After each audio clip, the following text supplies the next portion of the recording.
Deixa eu encaminhar essa live para o pessoal.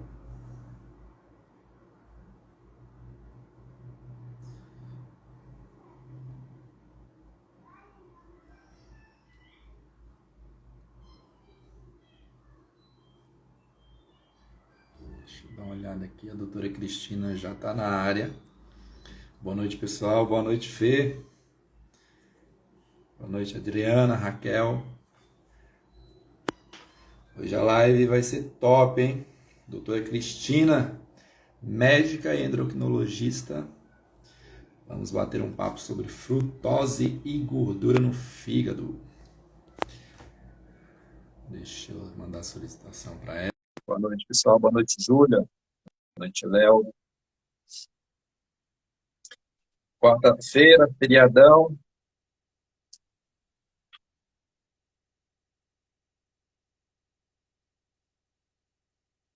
Deixa eu encaminhar a live. Convidada. Esperar ela entrar. Boa noite, pessoal. Live com tema quente hoje, hein? Frutose e gordura no fígado. 30% da população ocidental apresenta algum grau de gordura no fígado. 30% é muita coisa. Oi, Pri. Até que fim, hein, Pri? Estou vendo você por aqui na live. Primeira vez.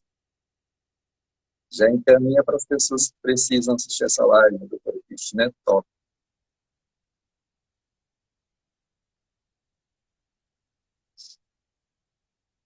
Isso, cetose hepática, famosa gordura no fígado.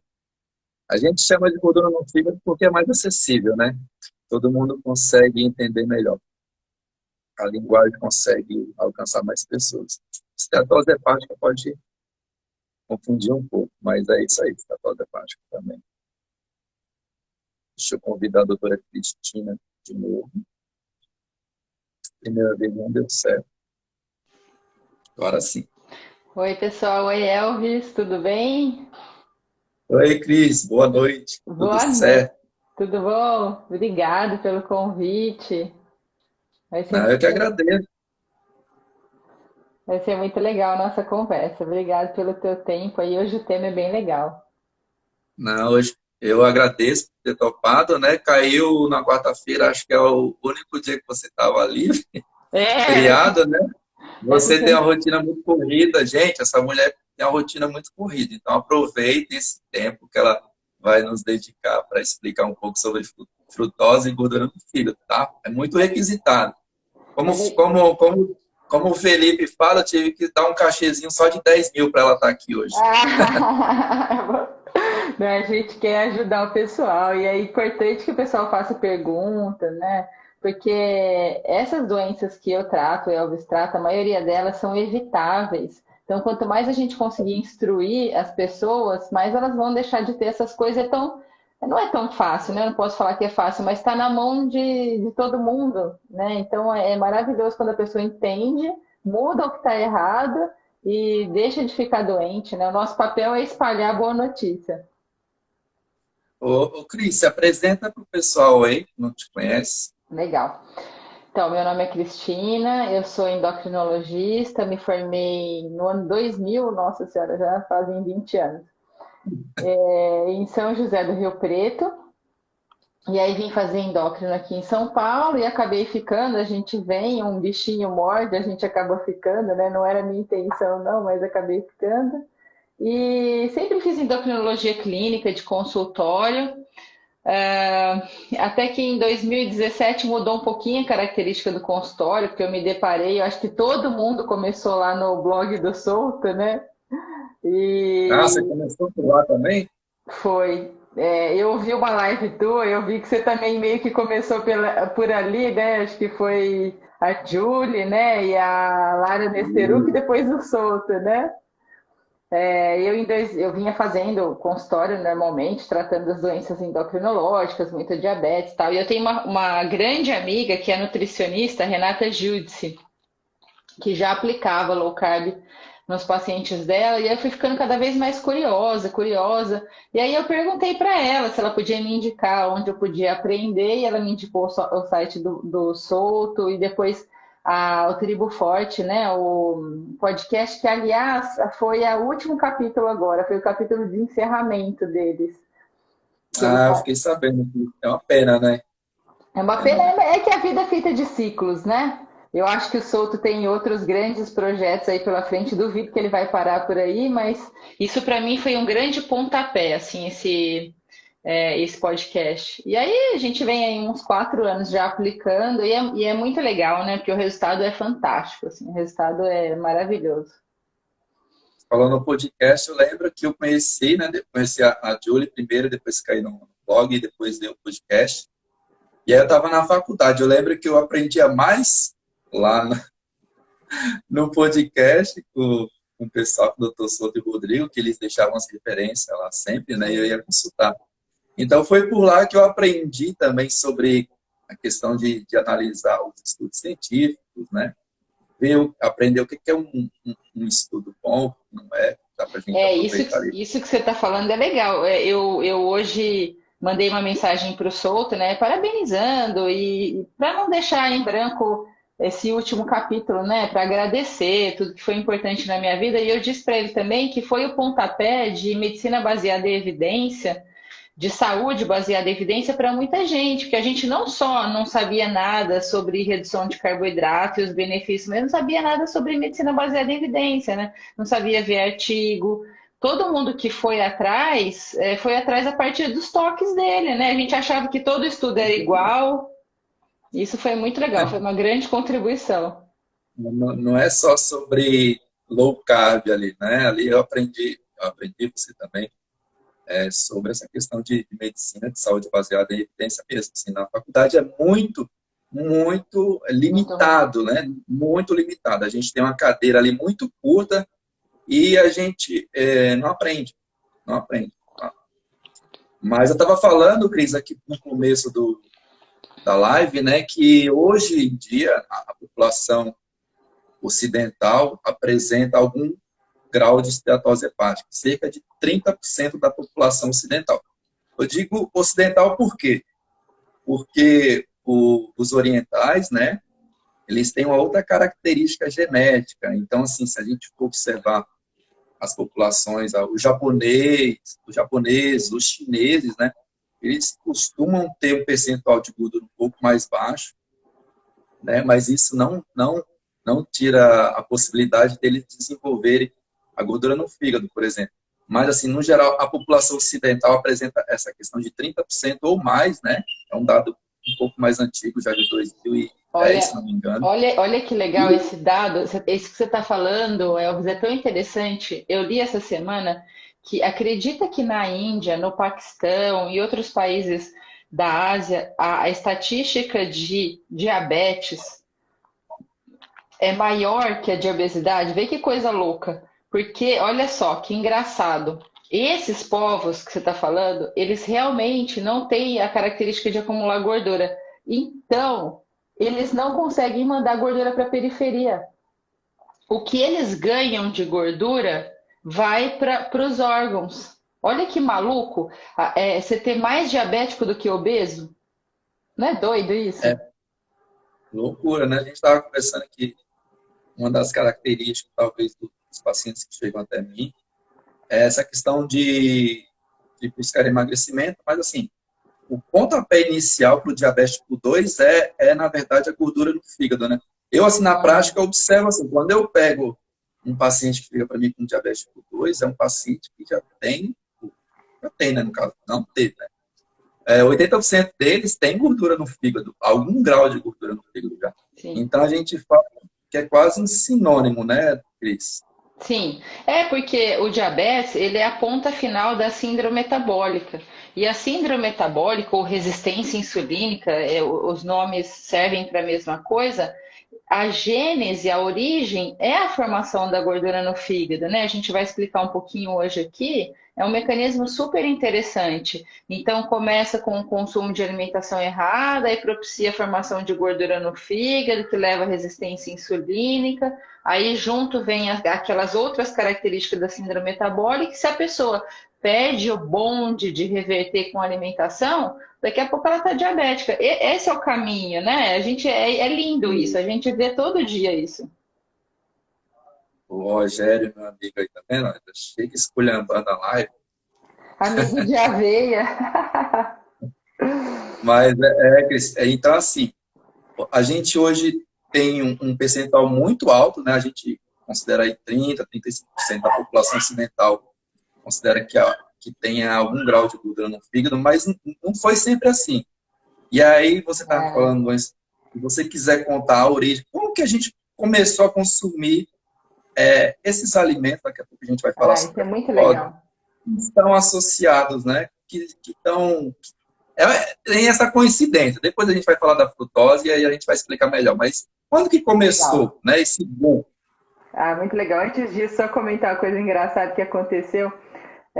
Eu fui fazer exame no laboratório essa semana de ultrassom, aí eu estava conversando com a ultrassonografista, ela falou assim, olha, você sabe que gordura no fígado tem muito, né? Eu faço ultrassom todo dia e tem muito, mas agora na pandemia, todo mundo que deita aí tem gordura no fígado, meu Deus do céu! Olha que engraçado, Elvis, o papel da frutose, como é rápido. Ela falou, já era comum, agora praticamente depois de um ano de pandemia, todo mundo que deita aí tem gordura no fígado. Olha que interessante, porque as pessoas engordaram na pandemia e está tendo uma epidemia de gordura no fígado em todo mundo que deita lá na maca para fazer ultrassom. Eu achei fantástico, isso como é rápido, né? Muito Mas rápido. a coisa começou assim, olha, a gordura no fígado, a esteatose hepática, assim como o diabetes, eram doenças bem mais raras no começo do século XX, 1900, quase não tinha. A gente brinca que era capaz um endocrinologista morrer em 1900 sem ver um diabético.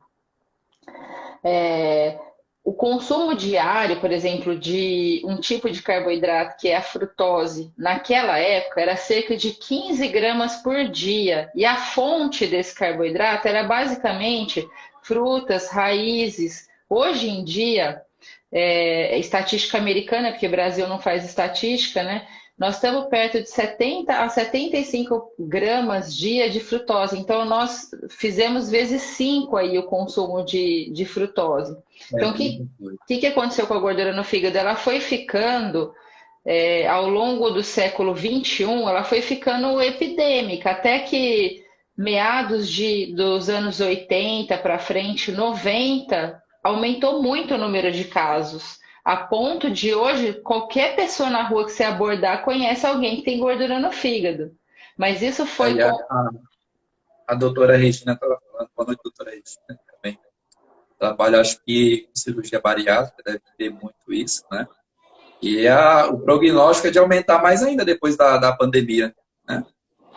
Muita gente ganhando peso, né? Muita gente também parou para se cuidar, isso é fato. Eu tenho percebido que no consultório vai muita gente que tirou esse tempo para se cuidar, mas no todo, né, muita gente ganhando peso, né? Então, realmente, a esteatose hepática aumentou bastante.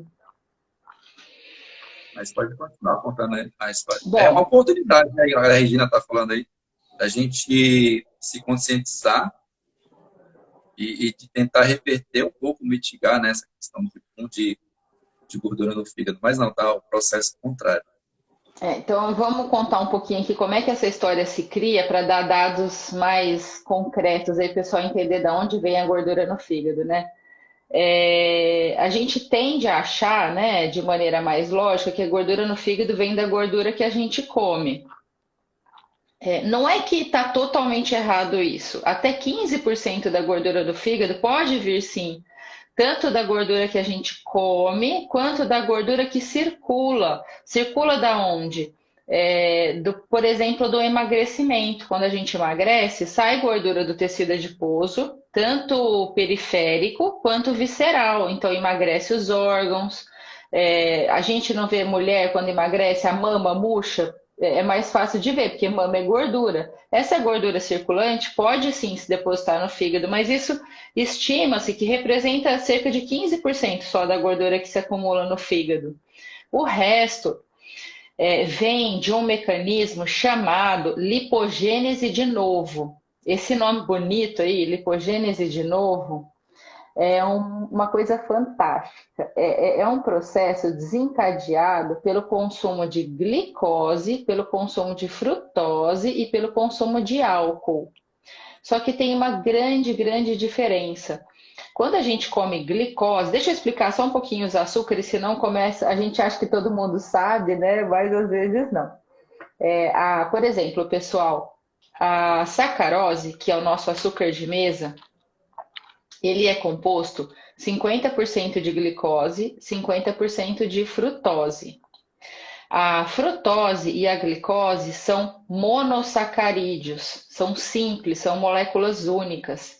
A sacarose é um disacarídeo, uma molécula composta. E tem outros açúcares também além desses, como a lactose, que é glicose mais galactose, tem a maltose, tem outros açúcares. Eu vou focar aqui na glicose e na frutose e no álcool, que não deixa de ser um açúcar, o álcool também é um carboidrato, porque esses têm mais impacto no metabolismo do fígado. Então, quando a gente come, por exemplo, açúcar de mesa ou algum alimento adoçado, a gente está comendo metade glicose e metade frutose. Vamos focar um pouquinho na glicose. A glicose, a cada 120 calorias que a gente come de glicose, não de frutose, glicose, por exemplo, para vocês entenderem, é o que tem no amido, na batata. São várias moléculas de glicose que formam o amido, que é um carboidrato maior. Dessas 120 calorias de glicose, apenas 20%, que dá 24 calorias, vão para o fígado e 80% vai para a circulação ser usado pelo corpo inteiro. Por quê, gente? Glicose é a energia de vida. A gente foi feito para comer glicose. Ela é selfie, ela é amiga de qualquer célula do nosso corpo. 20% só vai para o fígado. Desses 20%, olha que interessante, a maioria vai para a formação do glicogênio. O glicogênio é o nosso estoque de glicose. Quando a gente não tem mais glicose circulando, a gente quebra o glicogênio. Isso não é tóxico. Ter glicogênio no fígado não é tóxico. E só uma pequena parte. Olha, vejam, meia caloria dessas 120 calorias, só essa pequena partezinha vai para a formação de gordura no fígado. É um mecanismo um pouquinho complexo, vai para dentro da mitocôndria, forma citrato, esse citrato é o combustível da lipogênese de novo. Então é sempre assim, alguma coisa dentro do hepatócito, da célula do fígado, vai para dentro da mitocôndria, vaza um pouco de citrato, esse citrato vai para a lipogênese de novo, que é a formação de gordura. Essa formação de gordura dá no triglicérides, que uma parte é exportada para o sangue e uma parte fica dentro do fígado, formando justamente a gordura no fígado. Então, qual que é a diferença da glicose para a frutose e para o álcool? Vejam, a glicose, de 120 calorias, meia caloria vai para isso. Por isso, olha que legal, que os japoneses, a não ser agora que eles estão ocidentalizados, eles não tinham esteatose hepática e se entupiam de arroz. Ué, mas não é comer carboidrato que dá esteatose hepática? Não é muito assim. Por quê? Se você comer arroz, você está comendo glicose. Demora muito mais para você ter esteatose hepática com glicose do que com frutose, pelo mecanismo que eu vou explicar agora. Então, dessas 120 calorias da sacarose, do açúcar de mesa, metade aí vai ser frutose, 60 calorias. De tudo que entra de frutose no nosso organismo, vai quase que tudo para o fígado. Lembra que eu falei que a glicose é 20%. A frutose, ela consegue ser um pouquinho metabolizada no intestino e no rim, mas praticamente só o fígado tem o GLUT5 frutose, que é o receptor de frutose. Então vai tudo para o fígado. É uma descarga que vai pontual ali no fígado. E aí o que vai acontecer? Se você come pouquinha frutose, ok, mas se você come um pouco mais, já a gente fala aqui que é comer, como é que a gente consegue comer bastante frutose, mas se você come um tanto a mais de frutose, vale a pena explicar um pouquinho o que acontece dentro da célula do fígado. Por quê? Entra a frutose e para metabolizar, rouba um monte de fosfato. Usa um monte de fosfato na metabolização da frutose. Esse fosfato, para ele ser degradado, ele forma ácido úrico. O ácido úrico, quando eleva no sangue, ele inibe uma enzima que é a óxido nítrico sintetase. Então, não forma óxido nítrico e gera hipertensão. Então, já começou aí a encrenca da frutose. Já começou na elevação do ácido úrico que leva à hipertensão. Tanto que essas coisas são linkadas. Quem tem ácido úrico alto, via de regra, tem hipertensão. O que mais? Esse monte de frutose fosforilada vai para dentro da mitocôndria, só que aí forma um monte de citrato, não é mais aquele pouquinho que a glicose formou, forma uma carga muito maior de citrato, e aí então fomenta com muito mais força essa maquininha da lipogênese de novo. Então forma um monte de VLDL, Very Low Density Protein, que é o precursor do triglicérides, né? Então, e aí vai para o sangue aumentando o triglicérides e fica um pouco no fígado formando a esteatose hepática. O álcool, que é o nosso terceiro aqui, já vou te passar a palavra que eu engatei aqui a falar e eu falo muito. Não pode interromper essa parte, porque é importante, né? Uma coisa linka com a outra. Pode continuar. Então, o álcool, quando a gente bebe, 10% é metabolizado no estômago e no intestino, 10% vai para o cérebro, deixa a gente doidão, e os outros 80% vão para o fígado. Lá no fígado, ele forma um negócio chamado acetaldeído. O acetaldeído, ele já é tóxico por si só, ele faz a formação de radicais livres e já é lesivo para o hepatócito. Mas o problema é que esse acetaldeído, o próximo passo é virar ácido acético. E quando o ácido acético entra na mitocôndria, ele gera a formação de muito citrato e aí a cadeia é igual daí para frente. Vai para a lipogênese de novo, forma LDL, triglicérides.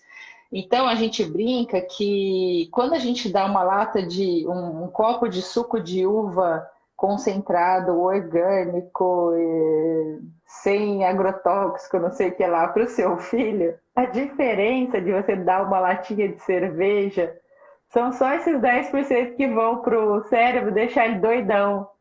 Porque o resto é tudo igual. 40 calorias a cada 120 do álcool vai para a formação da lipogênese de novo. Veja, 40 calorias a cada 120 de álcool. Por isso que dá esteatose hepática álcool. A esteatose hepática alcoólica e a não alcoólica. Elas têm a mesma via de formação. Hein?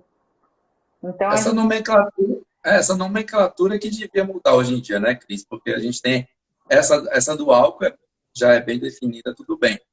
Mas hoje em dia a gente sabe que a gordura não alcoólica, a gente já sabe a causa, né? Sim. E insiste com essa nomenclatura de não alcoólica, mas assim fica muito vago. Poderia ser gordura no fígado. Carboidratóloga. O açúcar, né? Eu acho que ia ajudar a conscientizar as pessoas se tivesse um nome que linkasse a gordura no fígado carboidrática ou frutosática, ia ajudar a linkar a causa. A grande causa da esteatose hepática crescente no mundo é a frutose. Não é a glicose, não é mais o álcool, que já foi no passado, né? A grande causa. Hoje em dia, o número crescente de esteatose hepática, cirrose, vem realmente da frutose, né? Por esses mecanismos que a gente explicou aí. E aí a gente, não sei qual que é a tua sequência aí que você tem das perguntinhas, mas a gente pode falar como, né, que a gente está consumindo muita frutose. Mas veja se tem alguma coisa na prioridade aí. Eu ia completar o que você vinha falando, né? Que esses dias eu fiz um post que, inclusive, repercutiu muito, que eu coloquei assim a frutose, não sei como foi o título, mas assim, frutose não eleva a insulina ou eleva de forma bem pouco significativa. Ó, Opa! agora tá com efeito. Eu fui colocar um negócio aqui no manjo Ah, bem. aí a galera Ai, pirou porque fechou. o pessoal não sabia que a frutose ela não estimulava a liberação de insulina. E eu falei, é justamente aí que está o perigo. Deu uma travadinha aqui na Cris. Vocês estão me ouvindo? Será que foi só a Cris? Dá um joinha aqui nos comentários se vocês estão me ouvindo e me vendo para ver se foi só com a Cris. Acho que caiu a da Cris.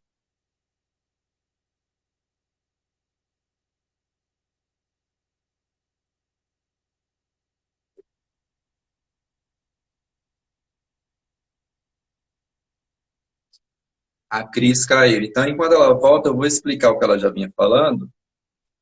Deixa eu mandar aqui. Ah, ela já está aqui para mandar o convite.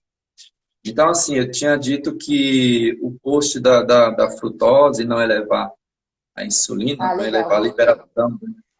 Eu fui, Joia, seja bem-vinda eu novamente. bati o dedo sem querer no negócio de filtro aqui, ó, e aconteceu isso. Mas você estava falando que não aumenta a liberação de insulina, né? A frutose, E, ela não, mas, ela tem índice glicêmico baixo e não mexe com a insulina. E o pessoal acha que é uma boa ideia. então, tem até algumas recomendações. Eu já tive casos de pacientes chegarem com essa recomendação de comer mais a frutose, o açúcar frutose, por ter índice glicêmico baixo, não elevar a insulina, que seria uma boa opção, e não é. Na verdade, piora a situação. E a Cris estava falando o seguinte, que a frutose é um carboidrato, né, um carboidrato simples. A gente tem a sacarose, que é o açúcar, seja demerara, seja de coco. Ele geralmente está numa proporção de 50 para 50. 50 o quê? 50 de glicose e 50 de frutose. Então, não importa o açúcar, ele vai ser mais ou menos sempre essa proporção. Então, esses 50% não vão elevar, 50% de frutose não eleva o hormônio insulina, e os 50% de glicose, sim, vai estimular um pouco a liberação de insulina. Aí eu fiz uma analogia lá, né, de uma pessoa com 70 quilos, por exemplo. E aí você falou dessa quantidade, cerca de 80% do nosso corpo ter receptores para a glicose, né? A glicose é o carboidrato mais abundante que a gente tem, carboidrato simples mais abundante, e praticamente todo o nosso corpo ele tem receptores para a glicose. O mesmo não acontece com a frutose. Por isso que a frutose, ela tem esse problema porque ela vai direto para o fígado, coitado do fígado, né? Então, uma pessoa de 100 quilos, por exemplo, ela, em 80% dessa massa, seria o que, 80 quilos, ela consegue lidar com a glicose, né? Já a frutose, você pega um fígado médio, tem 2 quilos, um fígado de uma pessoa com um pouco mais de peso, vai ter 2,5 kg por aí. Então, essa pequena massa que vai lidar com essa frutose que está vindo, esses produtos, né? Porque não é muita 102 frutose. quilos. Então, você concentra toda essa frutose em apenas uma massinha pequena, né? Comparado com uma pessoa assim, de 100 quilos, é muito pouca massa para lidar com essa frutose. E aí que está o problema, né, doutora Cristina? Exatamente. Quando a gente come glicose, o aumento na insulina é agudo. Tudo bem, é ruim, principalmente para quem já tem algum problema de resistência insulínica, é ruim. Mas é um aumento agudo. A frutose, ela cria um mecanismo de resistência insulínica. Então, vejam bem, uma coisa é eu comer glicose e a minha insulina aumentar agora. A outra coisa é eu criar um mecanismo de resistência insulínica, porque aí minha insulina não vai aumentar agora, ela vai estar sempre alta. Essa é a grande diferença, né? Então, comi arroz, aumentou minha insulina agora. Já é ruim? Já é ruim. Agora, eu sou um comedor de doce, adquiro resistência insulínica, não aumentou agora a minha insulina. Minha insulina está sempre alta. A gente pega no consultório, né? Eles pega paciente com insulina de jejum de 24, 30. Ué, mas como você estava em jejum e está 24, 30, você tinha comido arroz para colher o exame de sangue? Não. É porque o consumo de frutose crônico deixa a pessoa com insulina alta persistente. E aí, insulina alta persistente não tem como emagrecer. Não vai nem a pau juvenal, não tem jeito. Meio que tranca a célula de gordura. Insulina alta e emagrecimento é um negócio que não combina. E a gordura no fígado, você acha que é sinônimo de resistência à insulina? Sim, Porque porque, a resistência à insulina é a base para muitas doenças crônicas, né? sim, Hipertensão, principalmente diabetes, outro que exa você falou há exatamente. pouco. É a base, porque assim, quando esse citrato todo começa a lipogênese de novo, um outro fenômeno começa junto, que é a ativação da junc-quinase, que fosforila o receptor de insulina no lugar errado, em serina. E aí começa a resistência insulínica. Então, naquela coisa que eu falei que o citrato sai da mitocôndria, ele vai, duas vias começam. Começa a lipogênese de novo e começa a fosforilação do receptor de insulina. Então, você vai ter resistência insulínica e gordura no fígado. Então, essas coisas elas têm a mesma origem, né? Então, quem tem esteatose hepática tem resistência insulínica. E realmente Então, é uma cadeia inflamatória, você tem razão. para explicar um pouco para o pessoal que é resistência à insulina, né? Insulínica, é assim. Então, vamos supor, a insulina é um hormônio produzido pelo pâncreas, né? E ela tem uma das funções, ela tem várias funções, mas uma das funções da insulina é colocar a glicose que está vindo desse carboidrato que a gente está comendo, do arroz que você falou, da fruta, do suco não que a gente não toma, mas a insulina tem esse papel de pegar essa glicose assim, pela mão e levar até as células, abrir uma portinha lá e colocar ela para ser utilizada como fonte de energia. Vamos supor que numa condição normal a gente precisasse de 1 para 1, né? Entrou uma glicose, a gente comeu um pão, vamos supor, pão não que a gente não come, a gente comeu, Uma batata a gente, doce? a gente comeu uma batata doce, né? Ali tem amido, o amido é um monte de glicose de mãos dadas. No final das contas, a gente vai digerir um monte de glicose.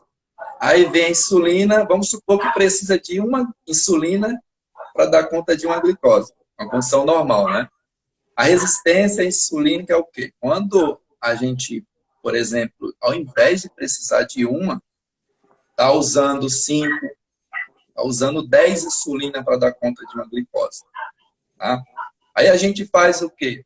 Pega o exame de sangue, está normal, mas as custas de uma produção muito alta de insulina para dar conta dessa glicose. Tá? Então, até aí, a gente vê o exame lá, a pessoa pensa que está tudo bem, mas não, a pessoa já está com um passinho ali, já está com pré-diabetes, na verdade, né? E está, assim, a um triz de evoluir com diabetes tipo 2, porque a resistência à insulina nada mais é uma questão atemporal, né? Até chegar no diabetes tipo 2. A pessoa pega o exame dela, vê, parece que está tudo normal, mas não. O pâncreas dessa pessoa já está sendo forçado demais a produzir insulina para dar conta dessa ou pequena ou grande quantidade de glicose que ela está consumindo. Então, resistência à insulina é isso, tá? Quando o Tem corpo uma está coisa muito, produzindo. tem uma coisa muito legal que explica a hiperglicemia nesses pacientes, que não seja só esse mecanismo mais evidente, que é não conseguir colocar glicose para dentro, que é o seguinte, a insulina ela tem um papel de bloquear o glucagon. Quando a gente começa a ter resistência insulínica na célula alfa, pancreática, produtora do glucagon, ele não é mais inibido. Então, a gente sabe, né, que o glucagon, ele faz gliconeogênese, ele solta glicogênio na forma de glicose na corrente sanguínea. Quando o glucagon não é mais inibido pela insulina, você fica com uma liberação contínua de glicose. Então, essa hiperglicemia vem do próprio diabetes, da não utilização da insulina para colocar a glicose para dentro, mas vem também, em grande parte mesmo, da não inibição do glucagon. Então, assim, pessoal, a gente tem a capacidade de armazenar um pouco de glicose, né? Na forma de glicogênio no músculo e no fígado. E o hormônio, a gente tem dois hormônios, a insulina que eu falei e o antagônico, que é o glucagon, que a Cris falou. Então, esse glucagon, ele vai... Por isso que a gente vai fazer exames de glicemia em jejum e tem glicose no sangue. Por quê? Porque o glucagon, ele vai quebrando esse glicogênio, que são várias moléculas de glicose de mãos dadas lá no fígado, e vai jogando elas para a corrente sanguínea. Então, quando esse mecanismo ele está corrompido, né?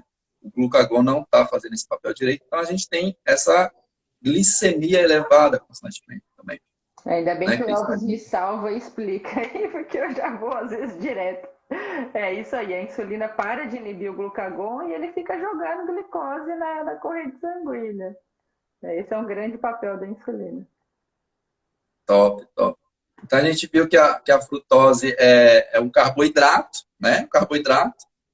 Às vezes a gente vai pensando que a galera já sabe, mas é um carboidrato que não eleva a insulina e é aí que mora o perigo. É aí justamente que mora o perigo, porque a gente fica com aquela capacidade apenas de mandar essa glicose, essa frutose para o fígado, né? Que é um órgão pequeno. E aí começa a gerar todo esse processo de resistência à insulina, que começa lá, né? Tem alguns outros probleminhas a mais com a frutose, que ela faz aquele, chama browning, né? O amarronzamento do alimento. O pessoal usa em culinária a frutose para dar aquela corzinha marrom bonita. Só que isso daí é formação de AIDS, que fala, né? Espécie reativa de oxigênio, que é algo que lesa nossas artérias e faz formação de placa, leva a aterosclerose, infarto e AVC. A frutose tem essa propriedade, esse browning, esse amarronzamento do alimento, é o que acontece também dentro das nossas artérias. Então, tem outros probleminhas aí com a frutose. Um outro, por exemplo, é que ela engana o sistema nervoso central na área de fome e recompensa. Ela não inibe a fome. Por exemplo, a frutose ela não inibe a grelina. A grelina é um hormônio do estômago que, quando a gente come, ela é liberada. Quer dizer, ela é inibida. Ela é o hormônio da fome, ela é inibida. Só que quando você come frutose doce, não inibe o raio da grelina. Então, e olha que É por, i- interessante. é por isso que a gente come uma maçã, né? E daqui a 10 minutos a gente está Tá com com fome de mais novo. fome. Então, Você já ouviu o paciente falar assim, ó, até meu marido fala isso, que tem dois estômagos, não tem nada a ver que eu já tô com a barriga cheia de salgado. O doce eu não vou deixar passar. Passou o carrinho de sobremesa, eu vou pegar, porque eu tenho dois estômagos, um é do doce e um do salgado. Então é engraçado, porque às vezes você tá lá num churrasco, não aguenta mais nem um pedaço de carne. Se alguém passar e oferecer, você vai negar. Só que passa o pudim e você come. Por quê? Porque a frutose ela burla esse sistema de saciedade. eu estava falando da maçã, né? Mas assim, a gente esqueci de comentar que assim, os carboidratos, né? A glicose, a frutose e a sacarose, que são os dois de mãos dadas, elas estão distribuídas, por exemplo, nas frutas, dessa forma, soltas, né? E na forma de sacarose. A maçã, por exemplo, ela é mais docinha por quê? Porque ela tem ali 4 gramas na maçã aproximadamente de frutose, que vai dar o sabor doce. Vai ter também o carboidrato na forma de glicose, um pouquinho menos, e vai ter também na forma de sacarose, que são os dois de mãos dadas. Então, como ela tem um pouco mais de frutose, até por isso não inibe muito a adelina, né, que é o hormônio da fome, né, que é A produzido no uva, a estômago, uva, a uva é lotada de frutose, é uma das que mais tem, né? com certeza.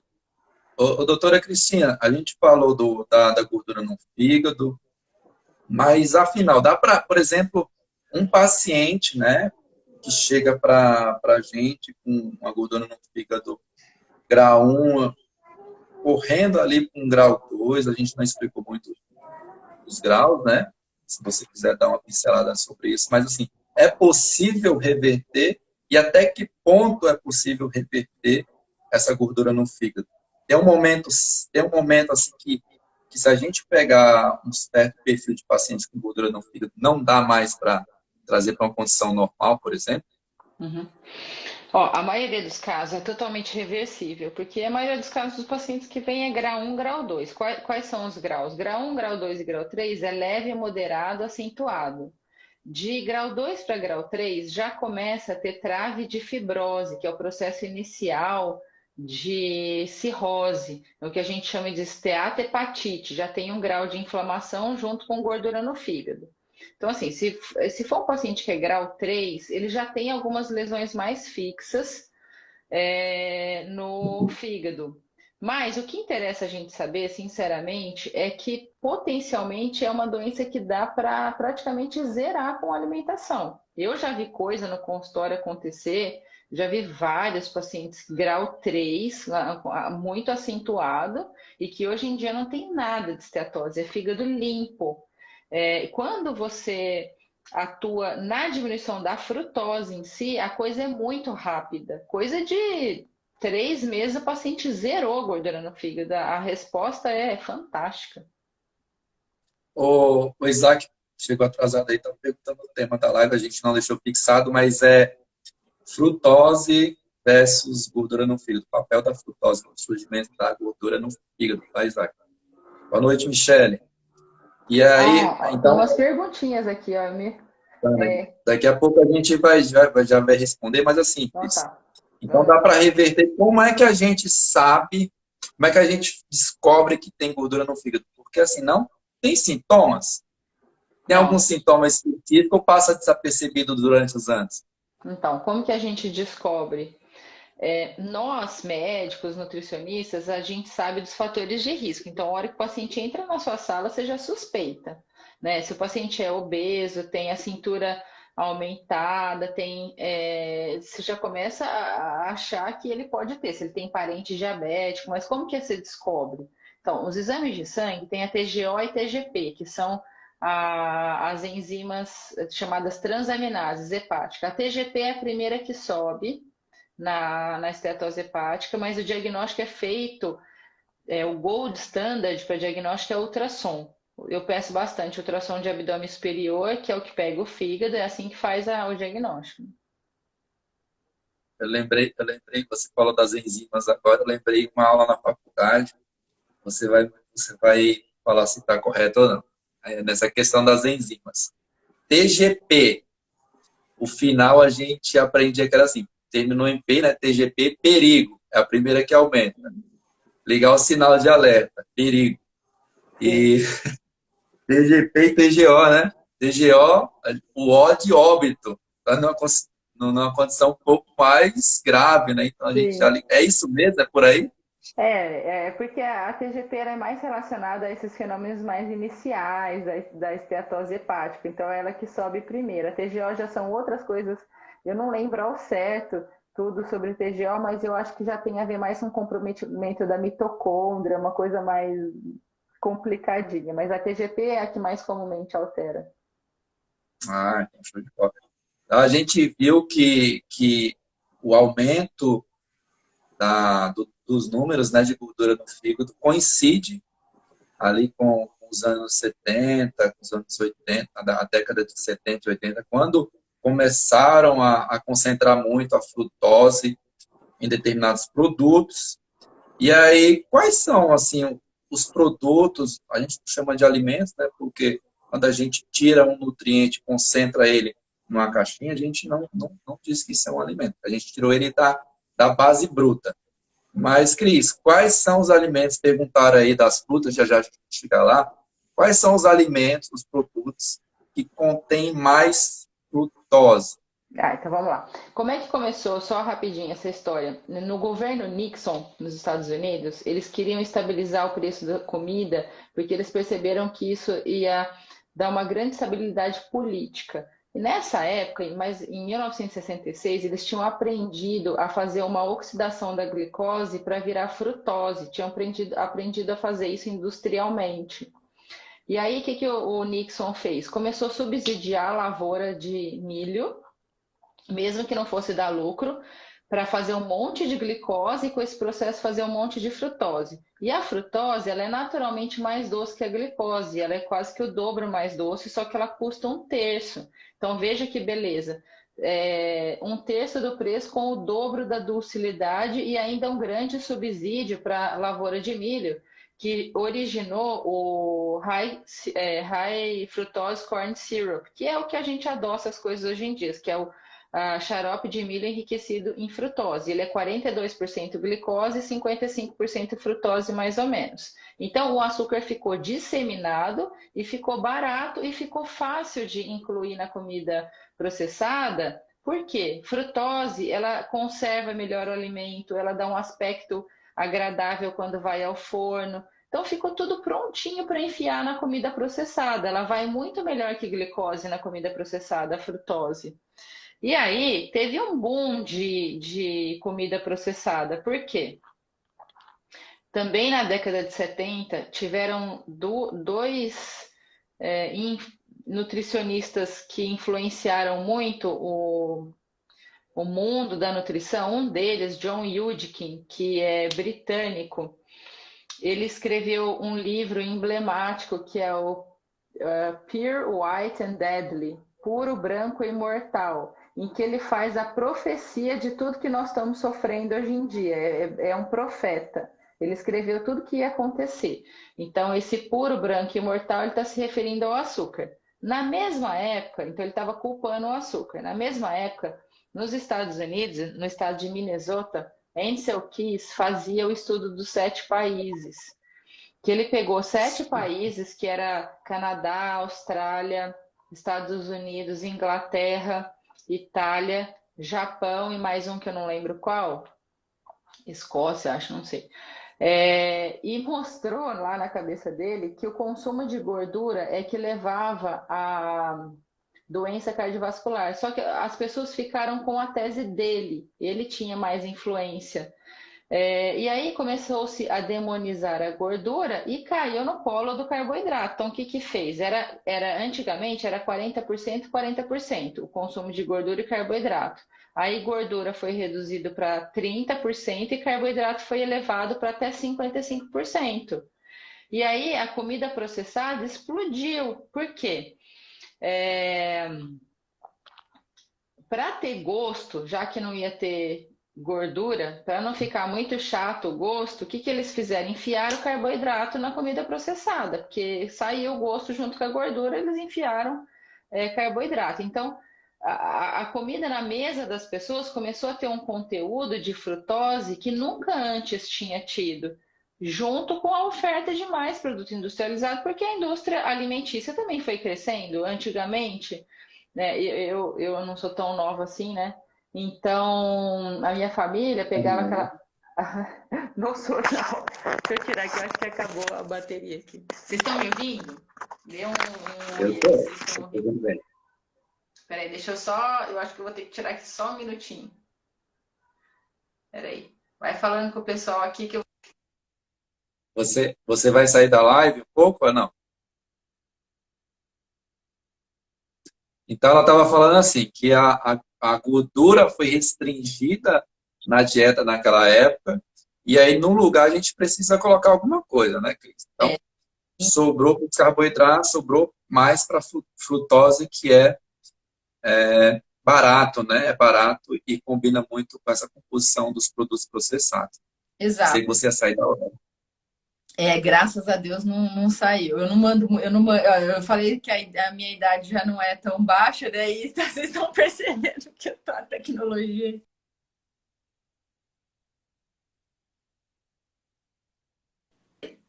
Pronto. Estão me ouvindo? A joia, deu áudio. Então, aí começou a ter muita comida processada. Aí, aonde que tem muita frutose, gente? Agora sim, né? Para vocês saberem o que não comer. Tem muita frutose no suco de fruta, começando pelos menos piores, porque o suco de fruta não é uma comida ultraprocessada, é uma comida minimamente processada, mas já não é mais a fruta, né? Já é um suco, é frutose concentrada, então não é legal tomar suco. O suco que você está falando, o suco que a gente faz em casa. Espreme ali. Pior ainda.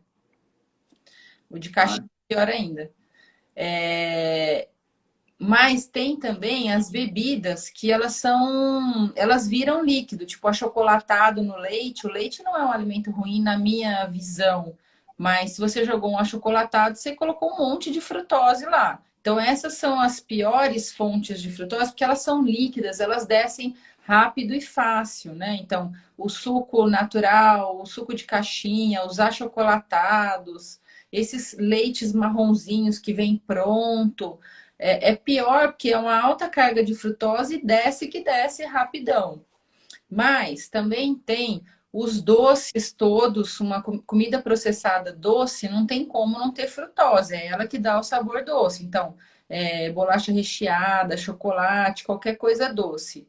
E também a comida salgada, porque a comida salgada vai açúcar como realçador de sabor. Até o pãozinho da padaria tem açúcar, como realçador de sabor. Então, como é que a gente vai escapar da frutose? Lembrando que no começo do século XX, as pessoas comiam 15 gramas de frutose por dia, que não tem problema nenhum. Mas da onde vinha isso? Vinha de fruta, raiz, não tinha bolo fácil, não tinha refrigerante, esqueci do refrigerante, refrigerante é uma praga, refrigerante é um dos piores no consumo de frutose, é refrigerante. Então vem daí. Não sei se isso aí, se você quiser comentar, porque você pega bastante no seu consultório, né? O pessoal comendo comida processada. Não, com certeza. E aí eu antes eu aplicava, eu colocava assim no plano alimentar, né? A gente colocava 3 metas. E aí chegava os pacientes que eram viciados, assim, em refrigerantes, né? E aí a gente tinha 3 metas, uma fácil, uma média e uma difícil.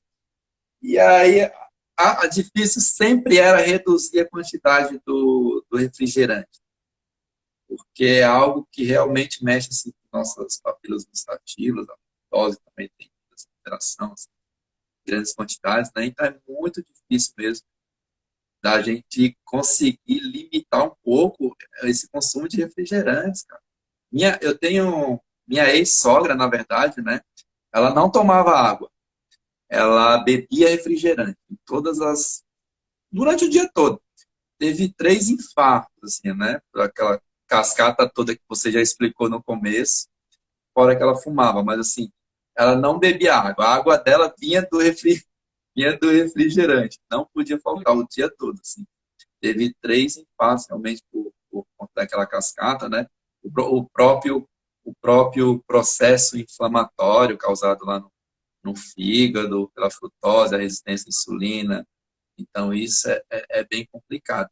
Ela teve 3 e não largou o refrigerante, para você ver. Meu Deus. Você tá falando, eu tô lembrando, na casa da minha avó paterna, você abria a geladeira, só tinha Coca-Cola. Se você tivesse sede, você ia ter que caçar um adulto lá para te arrumar água. Era uma coisa incrível isso. Mas, assim, para explicar para o pessoal, assim, ó, pessoal, a gente consegue lidar com uma quantidade até razoável de frutose, tá? Então, a gente evoluiu um cenário onde a gente tinha pouca disponibilidade energética. E energética, quando a gente pensa em energia na natureza, a gente pensa em gorduras e carboidratos. E a frutose é um carboidrato. Então, evolutivamente, a gente busca esse sabor doce vindo da frutose. Então, a Sim. gente tem capacidade de lidar com uma pequena quantidade de frutose, naturalmente presente nas frutas. Até se a gente pegar as frutas de hoje, se você for olhar os estudos, até mesmo essas frutas mais doces têm bons desfechos, né? Não Sim. tem relação com gordura no fígado. A dieta paleo, né, Elvis? A dieta paleo é uma dieta maravilhosa. Então, a gente tem capacidade de lidar com a pequena quantidade de frutose. Tá? O problema começa quando a gente começa a concentrar essa frutose nesses produtos processados que você falou. Tá? E aí, o contrário disso é o quê? A gente fala dos alimentos dos produtos que têm mais frutose, o contrário disso é o quê? É aquilo que a gente defende. Quando a gente estimula a comida de verdade, o paciente chega para a gente, ó, estou com gordura no fígado. Eu nem explico a questão de frutose muito no começo. Falo, vamos trabalhar aqui na comida de verdade. Naturalmente, assim, a gente já vai ter uma pequena quantidade de frutose e é a quantidade que a gente consegue lidar bem com essa pouca quantidade desse carboidrato. Então, só da gente fornecer ali para esse paciente comida de verdade, a gente já vai estar naturalmente Com certeza. colocando frutose e conseguindo ir lá na raiz do problema, lá na raiz da causa da gordura no fígado. Então, Exatamente. perguntaram aí quais os alimentos, quais as frutas eu acho que tem pouca frutose.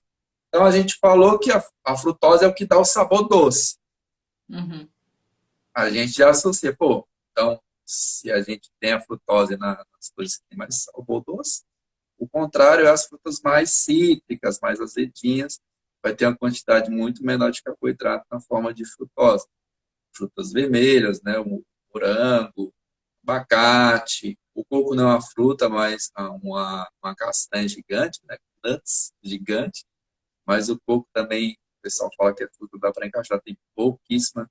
Aí tem o açúcar de coco, né, o açúcar de coco não é feito do coco, o pessoal confunde, né, é feito da flor do coqueiro.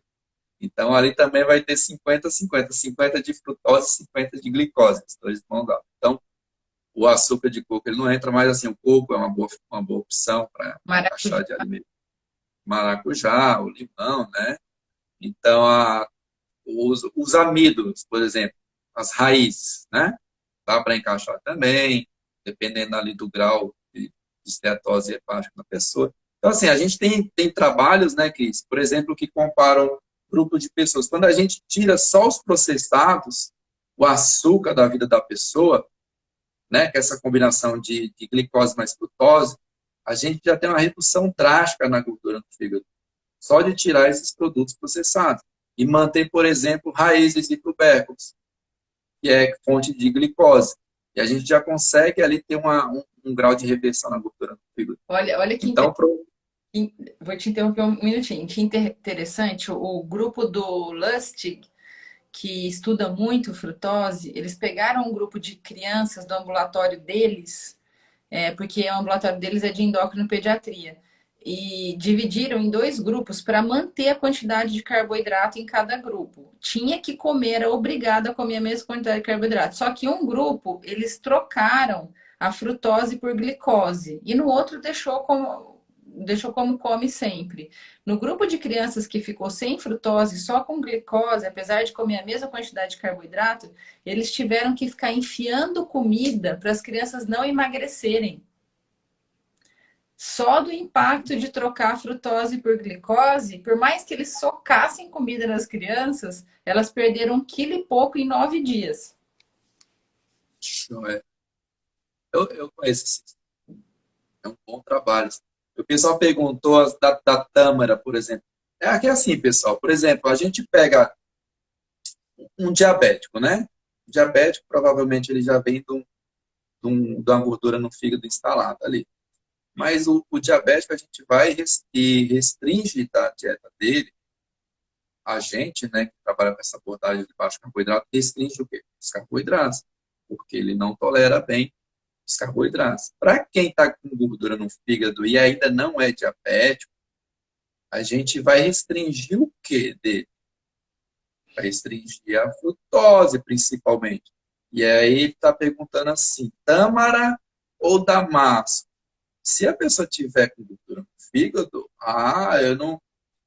eu não recomendaria nenhuma das duas, porque assim, ele já está com, não sei se é o caso dele, né? Para quem já está com algum grau de gordura no fígado, não está tolerando bem a frutose. Então, mesmo essa frutose que está vindo da fruta, que teoricamente seria um alimento seguro, nessa condição, não é mais. Então, até mesmo essas frutas, principalmente a tâmara, né, que é uma das coisas que tem mais frutose aí. Sim. Então não colocaria nenhum dos dois, tá? Nem a tâmara, nem o damasco, pelo menos no primeiro momento. É que tâmara no Brasil não chega em natura, né? Chega pra gente a fruta seca.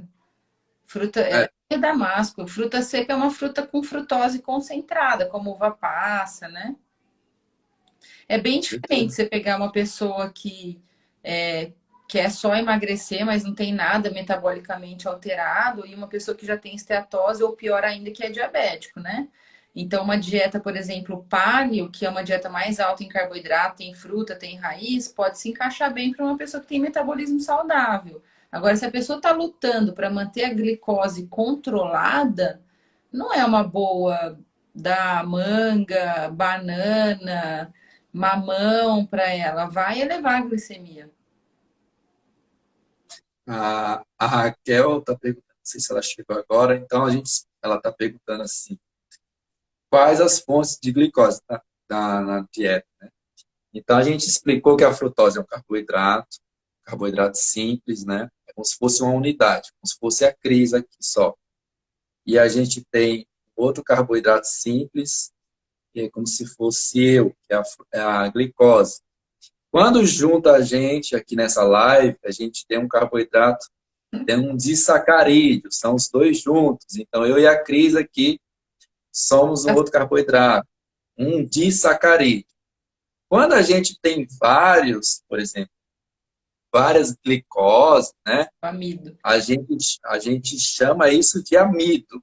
E ela está perguntando aqui, quais são as fontes de glicose? Então, frutas, né? Vai ter um pouco dos dois, né? Frutose, glicose e os dois juntos. Raízes de tubérculo, cenoura, beterraba, isso é fonte de... Tem amido, tem frutose também, a beterraba tem, né? Para fazer açúcar de beterraba, né? Então, os vegetais de baixa amido, beterraba, eu falei, a cenoura, a batata, o inhame. Então, para esse estilo de alimentação que a gente defende, a nossa glicose está vindo daí. Vem desses alimentos. Tá? Então, outras fontes que a gente, por exemplo, não defende, a tapioca, pão, isso é fonte de glicose também.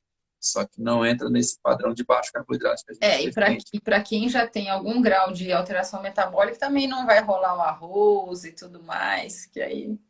Arroz, macarrão, tudo isso é fonte de glicose, que é o carboidratozinho que a gente explicou ali no meio da live. Carboidratozinho simples. Depois que passa pelo processo de digestão, é isso que cai na nossa corrente sanguínea, tá? Ô, Cris, então, a gente viu que dá para reverter, comendo, né, esse padrão de dieta mais baixa em frutose, também, se for mais baixo em carboidratos, melhor ainda o prognóstico. E como que fica a questão do paladar? Quando a gente quiser comer alguma coisinha, por exemplo, um sabor doce, que a gente vai comer uma hora ou outra, né? Então, como é que a gente faz para adicionar essa questão do sabor doce no dia a dia, não? Eventualmente, numa receita que a gente queira consumir, assim, consumir algo mais voltado para o sabor doce, sem ter a frutose. Como é que a gente vai fazer isso? Como é que a gente vai fazer isso se a gente não quiser ter a frutose, né? Se a gente é normal, o doce normal, uma hora ou outra também não tem problema. Se você não é diabético, né? De vez em quando tomar sorvete e tal. Se você não é diabético, não tem estetose hepática, não tem problema. Bem eventualmente. Mas agora, se você quer fazer sobremesas e não quer ter a frutose, você pode usar, por exemplo, os adoçantes naturais, derivados de álcool, como, por exemplo, o xilitol, o eritritol, ou mesmo a estévia. Né? Tem uma vantagem aí, a meu ver, de usar o eritritol sobre o xilitol, porque ele é virtualmente nada calórico, enquanto que o xilitol tem 2,4 calorias, né, por grama. Eles são uma boa opção, uma culinária com xilitol, eritritol, só lembrar de não exagerar, porque senão vai dar gases, né? Eles têm aquele chamado efeito FODMAP, vai ter cólica, vai ter gás, tem gente que tem gente que não tem. Mas como ele não é absorvido, ele fica disponível para as bactérias no intestino. Então, essa fermentação gera esses gases que pode dar cólica. Mas não vejo problema dentro da dieta low carb, de vez em quando a pessoa fazer um bolinho. Eu mesmo faço uma panqueca direto aqui em casa, que é com clara de ovo, canela e adoçante. É um jeito que a gente consegue ser feliz, comer o doce sem comer frutose e glicose, né? Você falou dos naturais aí, né? Tem algum adoçante sintético que a gente pode usar eventualmente ou não? Sucralose dá para encarar? Como que fica? Não tem muito estudo com adoçante, né? Não tem muito estudo de desfecho com adoçante. A gente fica meio a pé de saber o que eles causam. O que eu sei da sucralose foi que um pesquisador da Unicamp contou a história de como ela foi descoberta e ela em alta temperatura se transforma num negócio que não é muito própria para consumo humano. Então, eu não acho que tenha tanto problema, talvez, para usar numa bebida fria, mas uma sucralose numa temperatura que vá ao forno, aí já acho que não tem segurança para uso. Como a gente não tem muito estudo, eu acho mais. Eu acho melhor indicar esses adoçantes provenientes do álcool. Não sei se você tem alguma informação a mais sobre a sucralose. A sucralose ela foi um acidente, né?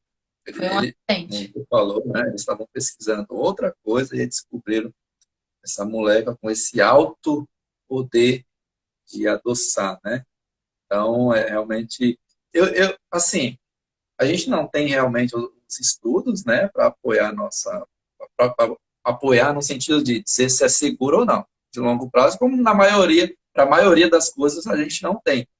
Acho que assim, eventualmente, eu não vejo problema. Eu nunca usei adoçante, eu comprei sucralose, né, para ver que gosto que tinha. Porque mesmo quando eu estava lá na dieta tradicional, que eu comia de tudo, eu nunca tinha usado adoçante. E aí eu falei, vou comprar para ver como que é. Comprei a sucralose, né? Não comprei stevia, não comprei eritritol, comprei a sucralose. Comprei o sintético. E aí esse troço eu usei assim poucas vezes, durou anos, venceu, né? Que é um vidrinho assim, gotas, né? Líquido. Então durou muito tempo. Mas eu não vejo problema usar eventualmente, sim. Principalmente se for para fazer um desmame do açúcar. Talvez pode ser interessante. É que Não sei provavelmente se é para tua não visão tem também. muito craving com doce. Provavelmente você não tem muito problema com doce, né? Agora, a pessoa que Isso, precisa tem. todo dia sentir um sabor doce, a gente tem que achar uma solução para essas pessoas, porque senão torna impossível fazer. Às vezes Com certeza. a Então pessoa tem essa. fruta não vai. Você tem que liberar o adoçante para ela fazer uma panquequinha, um bolinho, senão a coisa não engata. Tem essa questão também, porque se só para de comer o açúcar, mas quer sempre colocar um adoçante para substituir o açúcar, aqui não está mudando, né? Ela está só substituindo um por outro, aí também não compensa. E se a pessoa tem essa questão de compulsão pelo sabor doce, geralmente é o sabor doce que instiga esse comer demais, né? Nunca é difícil, eu não conheço. Eu não conheço casos que a pessoa tem compulsão por alimentos tipo carne. Então, geralmente é por algo mais doce mesmo. E aí, o próprio uso do adoçante para substituir o açúcar pode, né, estimular a pessoa a comer doce também. Né? Não tá trocando só um componente pelo outro, o açúcar pelo É. adoçante. Então, conceitualmente, eu concordo com você e acho que a gente devia tentar, pelo menos com o paciente, eliminar esse craving por doce, mas nem sempre é possível. E às vezes você consegue muita coisa com a pessoa, mesmo ela tendo um consumo diário de adoçante, mas você consegue pelo menos tirar o elefante da sala. Uma boa pergunta aqui, Cris. A tapioca eu não recomendo, tá? Não recomendo em situação alguma, independente se a pessoa é doente ou não. Se for, por exemplo, atletas, né? Não sei, de repente dá para usar, mas assim, a tapioca é uma das coisas com maior índice glicêmico que a gente tem, superior até mesmo ao açúcar. A tapioca é o quê? Amido, né? Glicose com glicose ali de mãos dadas, puro amido. Então, não entra nesse padrão que a gente defende de comida de verdade, porque é refinado.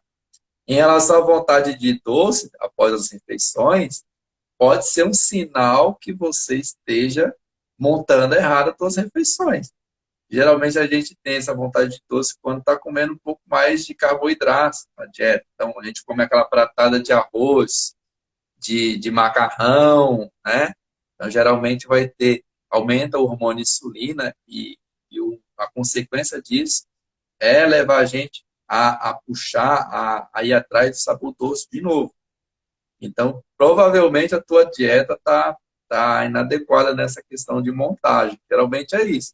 Mas, assim, ninguém vai eliminar a vontade de doce. A gente falou, a gente evoluiu num cenário que a gente tinha escassez de energia. E quando a gente pensa em energia, a gente liga ao açúcar, à frutose, né, aos alimentos mais doces. Então, essa coisa de eliminar o sabor doce não existe. A gente sempre vai carregar essa vontade. O problema é que hoje, né, a gente tem muita disponibilidade de açúcar, né, de frutose o tempo todo. Então, intuitivamente, a gente está buscando esse sabor doce e tem oferta o tempo todo. E é aí que mora o perigo. Antigamente, não. Era questão de sobrevivência. Então, Exato. assim, não sei quem fez a pergunta, mas é difícil mesmo. A gente não vai conseguir eliminar a vontade completa por doce. Tá? A gente consegue não comer o doce, por disciplina, por força de vontade. A força de vontade acaba, mas por disciplina a gente não consegue. A gente pode ficar sem comer o doce, mas eliminar a vontade é muito difícil. É É, muito difícil. veio a gente gosta de doce porque evolutivamente ter gordura no fígado era uma vantagem. Então, o Homo sapiens se entupia de fruta quanto ele conseguia, quer dizer, não tinha como se entupir, né? Não tinha tanto, mas ele consumia o quanto ele conseguisse para gerar gordura no fígado, para depois entrar o outono e o inverno e ele aguentar com essa gordura no fígado. Ah, então, A como gente a gosta. frutose, como a frutose ela vai direto para o fígado e lá ela só tem um destino, é virar gordura mesmo. Então, onde que a gente tem mais abundância de frutose, né, Cris? Era na primavera e verão, e a gente comia o que conseguisse, né, para depois entrar nesse período de escassez. Então, naquela época, frutose, comer frutose, criar, gerar gordura no fígado, Era era uma, uma vantagem, né? é, Era uma vantagem. uma Hoje, coisa que elimina o efeito da frutose é o jejum. É por isso que a gente usa jejum intermitente e tudo. E naquela época iria vir o jejum. De qualquer maneira, depois deles se entupirem de fruta, iria vir o jejum. Não só fruta, como mel. E também não dá para se entupir, como eu falei. Inexoravelmente ia vir o jejum. Só que hoje a gente não tem mais jejum. pelo contrário, incentiva a gente comer o tempo todo, né? Essa frequência alimentar alta que a gente vive hoje. Então, a gente fala em jejum, já cria aquela atmosfera negativa, como se fosse uma coisa de outro mundo, né? Mas não, a gente sempre fez jejum, né? Eu Exato. falo que todas as células do nosso corpo estão preparadas para jejuar Então, nesse período de escassez. é legal explicar essa premissa evolutiva para as pessoas saberem que nós fomos feitos para gostar do sabor doce, porque isso teve uma função evolutiva. O que eu e o Elvis estamos fazendo aqui é ensinando como a gente escapar um pouco dessa vontade que todo mundo tem de comer doce. E como o Elvis falou, se você come mais carboidrato, você vai ter mais vontade de comer doce. Então, se a gente faz uma dieta low carb, com comida de verdade, baseada em carnes, ovos e vegetais, como a nossa insulina é mais baixa e mais constante, nós vamos ter menos vontade de comer doce, mas não significa que a gente não vai ter vontade de comer doce. Isso é normal. Eu tenho, não sei se o Elvis tem, Isso. mas eu tenho. É que a gente vai Não, eu virando a tenho. tomada. O doce, por exemplo, eu não curto muito, né, no geral, mas tem um doce que eu gosto, que é a ambrosia. Ah, é uma Então, delícia esse é o meu preferido. Eu como. Faz o quê? é o meu. Eu comi o ano passado, depois de muito tempo, porque eu sei se eu comprar um troço daquele, eu vou comer o pote todo. O negócio é bom. Sou Até eu com sorte, porque não posso ter. esse doce aí, eu fui condicionado desde pequeno, né? Tem essa questão afetiva. Quando eu morava lá, eu sou do interior do Nordeste, na Ele é um doce cidadezinha, nordestino. bem pacata. E aí eu fazia frete escondido, eu ia para a feira, fazia frete escondido da minha mãe, né? Isso com 10 anos. Pegava uma carroça, daquelas carroças de mão, ia para a feira, e aí ficava oferecendo um serviço de levar Na a feira das senhorinhas até a casa. Aí elas me davam uma grana, eu ia comprar esse doce. E aí, ó, até hoje, é aquela coisa bastante afetiva. Eu pegava o dinheiro, comprava o doce e tomava um copo de água bem gelada. E olha que Então, isso aí, ó, cedo de criança aguenta tanta pancada. Que aguenta qualquer Perfeito. coisa, né? E aí chega uma pergunta aqui falando da aveia, mas mandaram aqui no privado, né? Nessa caixinha aqui. A aveia não entra muito na discussão, porque a aveia ela é amido, né? Amido é glicose com glicose. A gente estava discutindo o papel da frutose na questão da gordura no fígado. Então, a aveia, a gente nem, eu particularmente também não recomendo. É um cereal que faz pouco tempo comparado com o período evolutivo, né? Então, não participou muito do nosso processo de evolução. A gente não evoluiu comendo aveia, né? Não fez parte da nossa alimentação na maior parte do tempo. Então, assim, eventualmente, tudo bem, é difícil encontrar uma pessoa que goste de aveia, que ama aveia, né? Geralmente é uma pessoa que foi condicionada a acreditar, né, que a aveia é bom e come aquilo forçado, né? Então, eu já tive caso de chegar paciente, eu como aveia, mas aí eu perguntava, mas por que você come? Você gosta? Eu falei, não. Então, Ela tem uma entendeu? Às vezes a pessoa come por essa aura de saudável, né? Mas, e por recomendação de terceiros, mas ela gostar, dificilmente, cara. Não, Dificilmente. acho que não. Vamos ver o que o pessoal está perguntando aqui. Alguém está dizendo que colocou jejum de 12 horas e melhorou muito o jejum. Eu sou fã, acho que o Elvis também. Frutas secas ajudam? Não, não ajudam. É pior que comer fruta, é melhor comer a fruta integral, sem ser seca. Alguém tá dizendo que usa estévia, não vejo muito problema, não sei se você vê problema com estévia. Eu colocaria na mesma recomendação aí que o eritritol e xilitol. É porque o eritritol e o xilitol, tudo que termina em ol é um álcool desses carboidratos que a gente falou lá, né? Um álcool de carboidrato. A estévia, não. Uma pequena parte, ela pode, né, se transformar em energia, né? Tem poucas calorias, mas ainda assim Uhum. é um adoçante mais seguro, né? Ele não é Adoçante natural. derivado. É legal você explicado, ele não é derivado de álcool, como o xilitol e o eritritol, que são o que nós recomendamos, a gente não recomenda sorbitol, maltitol, essas coisas aí. Vontade exagerada de doce depois das refeições, você já respondeu. Tapioca, você já respondeu. Quais são as fontes de glicose, você respondeu. Exemplo de brigadeiro de tâmara ou damasco, você respondeu. Acho que eram essas as perguntas, né? Acho que sim. Se tiver mais alguma dúvida, pessoal, manda, que ainda dá tempo. Eu estou fazendo a live com a galera até 1 hora, 1 hora e 25 no máximo de duração, né? Porque depois, aí eu estou cronometrando as outras, né? Passou de 1 hora e 25, aí derruba aqui no meu. Parece que o tempo de duração das lives vai de acordo com o número de seguidores, né? Não sei como é que funciona isso direito. Mas, assim, deu certo até 1 hora e 25 no meu. Então, até 1 hora e 25 eu encerro a live no máximo, né? Para deixar salva. Hoje eu não coloquei musiquinha de abertura, por quê? Porque eu fiz uma live com o doutor Rafael Machado semana passada e eu coloquei uma música. E aí teve aquela questão de direitos autorais na música, eu nem sabia disso. Eu Nossa, não consegui salvar a live. Então, hoje eu não coloquei a tradicional música de abertura puxa, para garantir que a live fique salva. puxa. Teve alguém que perguntou se perder peso melhora a esteatose. Melhora. Ah, Melhora absurdo. sobre o leite, né? A Diabetes Home Guide.